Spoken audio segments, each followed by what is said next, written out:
gente sabe que toda vez que a gente movimentar aí os nossos músculos, automaticamente o que a gente tem? Gasto energético.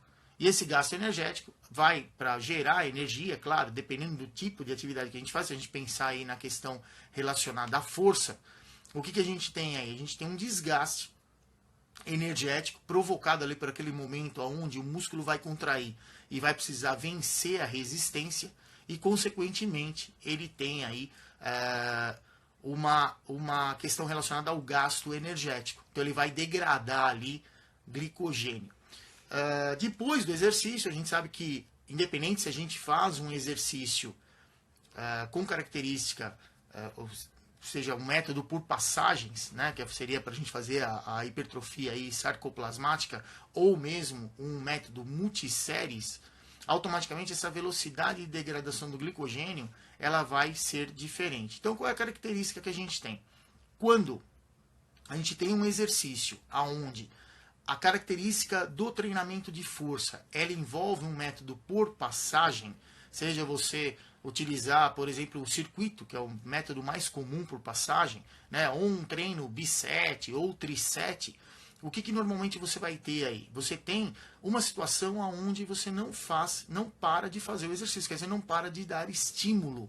Então, normalmente, esse tipo de treinamento, ele tende a estimular muito mais a hipertrofia sarcoplasmática.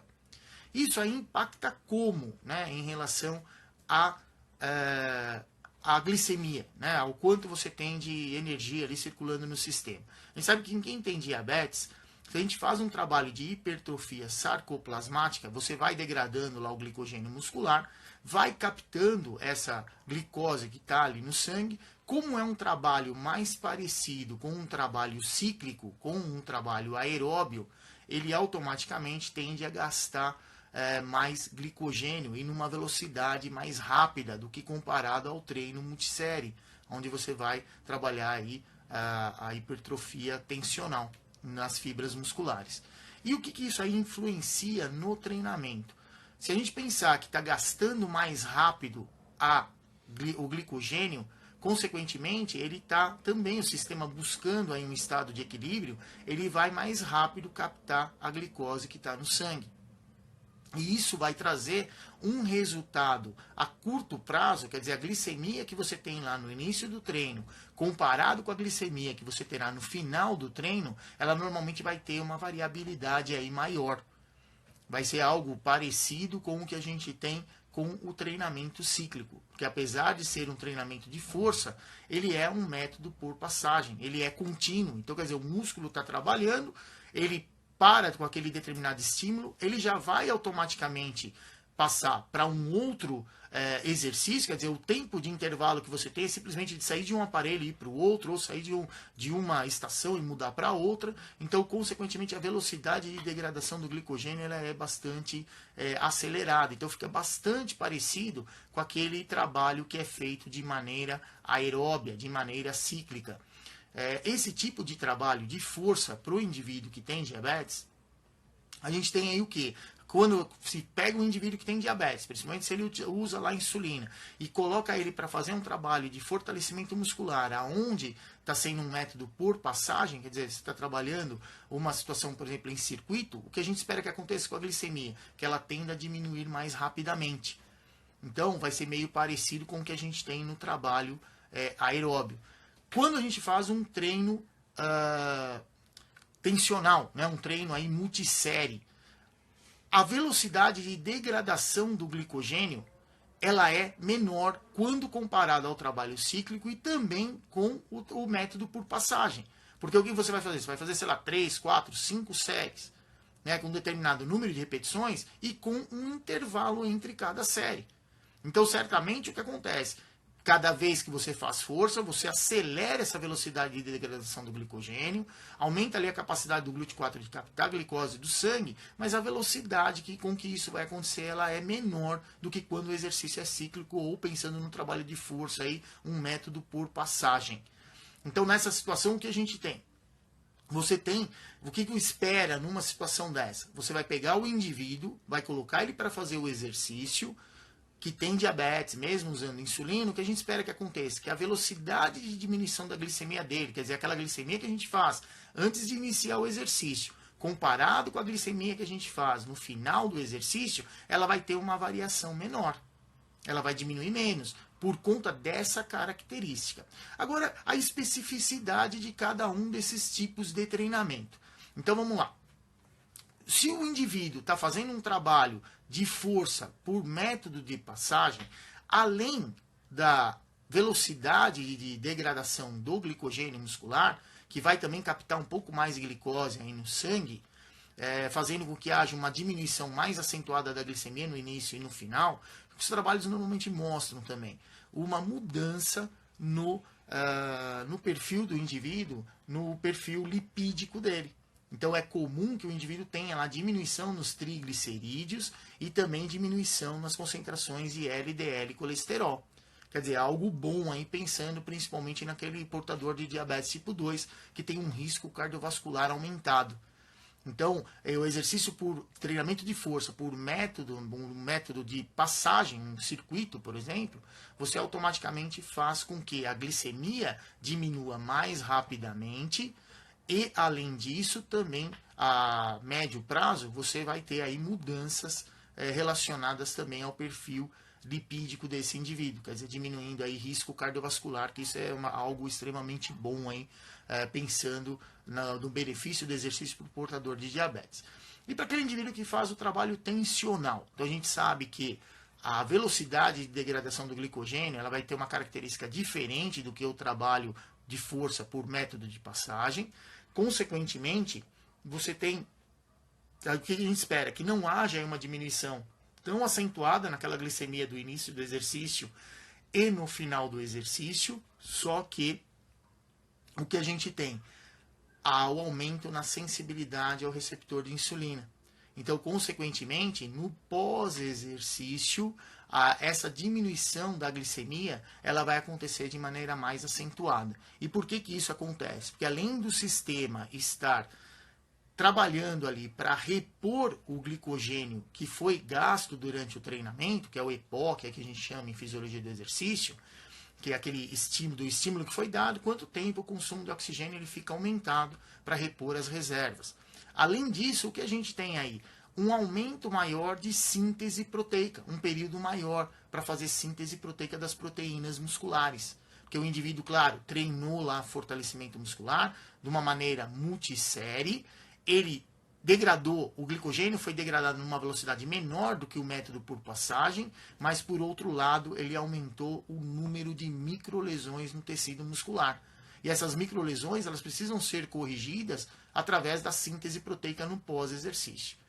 E quando nós estamos em repouso, o que normalmente vai ser degradado aí para gerar ATP e fornecer energia para o sistema para fazer a síntese proteica do tecido muscular?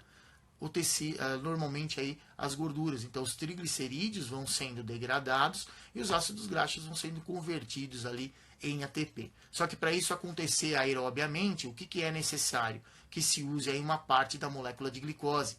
Por isso que durante o exercício, o que a gente observa? Uma diminuição não muito acentuada naquela glicemia do início do exercício e no final do exercício, quando o indivíduo faz exercício de fortalecimento muscular de maneira hipertrófica, né? Aumenta ali a quantidade de microlesões no tecido muscular, só que nas horas seguintes ao treinamento, a própria utilização de parte das moléculas de glicose que estão ali no interior da célula para poder gerar ATP e fazer síntese proteica vai fazer com que haja diminuição na glicemia do indivíduo. Então, quando a gente pensa em, eu vou trabalhar, o que é melhor aí para controlar a glicemia? Se a gente pensar a curto prazo, o trabalho, o método por passagem, quer dizer, a hipertrofia sarcoplasmática, quer dizer, aumentar ali o sarcoplasma, a capacidade que ele tem de ter ali uma quantidade maior de gordura armazenada, de água e também de glicogênio, sim, é você fazer um trabalho mais prolongado, então um método aí por passagem. E isso vai automaticamente diminuir mais rápido a glicemia do indivíduo. Agora, quando a gente pensa em um trabalho tensional, um treino multissérie, a velocidade de degradação do glicogênio ela vai ser diferente, a glicemia que a gente tem antes comparada com depois, ela tem uma diferença normalmente muito pequena, só que no pós-exercício, uma boa parte do glicogênio vai ser ainda utilizado para poder fazer síntese proteica. Então é algo que a gente tem, por isso que eu bato muito, né, nessa tecla, nessa situação que a gente tem, de medir a glicemia do indivíduo que vai fazer o exercício, que tem diabetes, independente de ele utilizar a insulina como parte do tratamento ou não, medir a glicemia antes e depois. Porque a gente precisa saber da onde a gente está partindo.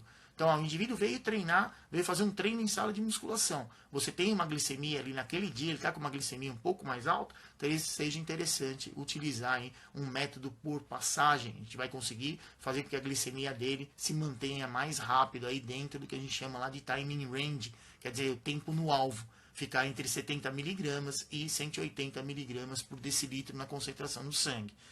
Se o indivíduo ele veio treinar com uma glicemia mais baixa, o que é interessante? Fazer um treino, então, aí, um treino tensional, né? Um treino multissérie, onde essa diminuição na glicose, no início do exercício, na glicose sanguínea, né? Na glicemia, no início do exercício e no final do exercício, ela, durante o exercício, ela vai ter uma variação pequena. O que vai acontecer são as horas posteriores ao exercício, aí sim vai ter uma diminuição um pouco mais acentuada.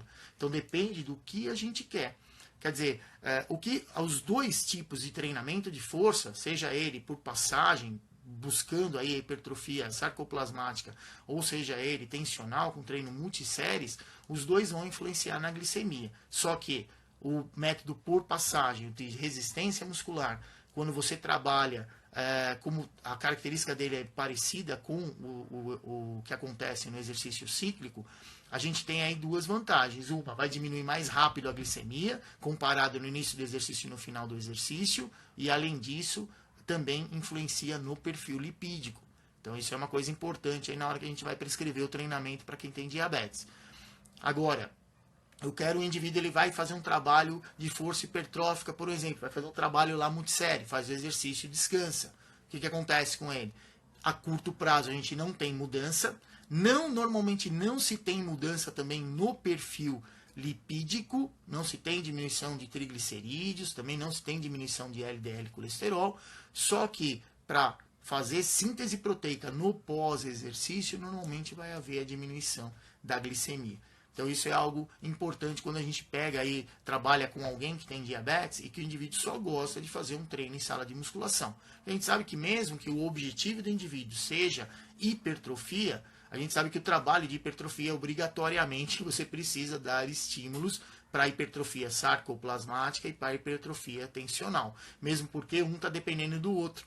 Né? A sarcoplasmática ela é aí o tanque de combustível para o nosso sistema. Quer dizer, se você tem ali uma quantidade pequena ali de gordura ou mesmo uma quantidade pequena de glicogênio para ser usada como fonte de energia, como é que você vai fazer o seu tecido muscular ficar maior? Não tem de onde tirar energia. Então, uma situação ela está relacionada à outra. Só que a gente tem essas características que são características específicas de acordo com o treinamento de força. Com relação à hemoglobina glicada, quer dizer, a hemoglobina glicada, o que ela é? É uma questão relacionada à referência do tratamento de quem tem diabetes. Então, quando a gente pensa em exercício de força, o quanto ele vai conseguir diminuir ali a glicose durante o treino, ou mesmo no pós-treino, né, que é o que acontece aí com o treino multissérie. Você tem aí, se você tem diminuição na glicemia, o que a gente espera? Que você tenha um perfil glicêmico melhorado. Consequentemente, isso aí vai impactar na hemoglobina glicada. E o que os trabalhos normalmente mostram? Que o exercício cíclico, né, por passagem no treinamento de força, por exemplo, vai fazer circuito, ele é bom, por exemplo, porque ele consegue ali diminuir rápido a glicemia, ele consegue mudar o perfil lipídico do indivíduo e ele também diminui a hemoglobina glicada. Só que de uma maneira geral, em torno aí de 0,6% na quantidade de glicosilação que o indivíduo tem. Então se ele tiver lá, sei lá, 7,5% de glicosilação, ele vai ficar ali em torno de 7, 6,9%. Diferente do que acontece com o trabalho de força tensional, quer dizer, o trabalho de aumento na hipertrofia muscular. Esse tipo de trabalho, pensando na hemoglobina glicada, os trabalhos normalmente mostram aí aumentos superiores aí a 1%, às vezes 1,2%. Então, quer dizer, apesar de não ter uma resposta tão rápida na glicemia durante o treinamento, a médio e longo prazo ele traz um retorno melhor no tratamento do indivíduo que tem diabetes, porque ele consegue fazer com que esse indivíduo tenha aí aumento, né, quer dizer, na verdade diminuição no percentual de glicose ligando lá na hemoglobina, com um período normalmente de 3 meses, que quando a gente fala em teste de hemoglobina glicada, ele vai medir mais ou menos num período de 3 meses quanto de hemoglobina se ligou de maneira irreversível com a glicose. Quer dizer, a glicose se liga na hemoglobina, ela não vai desligar mais. Então, se pega ali na primeira camada da hemoglobina a quantidade de glicose, o percentual de glicose, que a gente sabe que a referência para um bom tratamento de diabetes aí é 7%, e normalmente, nos indivíduos que fazem o treino de hipertrofia muscular, o que a gente percebe? Que essa diminuição nos períodos de estudo chegam aí a ultrapassar 1%, 1,2% na diminuição da glicosilação. Então, se o indivíduo estava lá 8, por exemplo, ele vai cair lá para 7, 6,8%.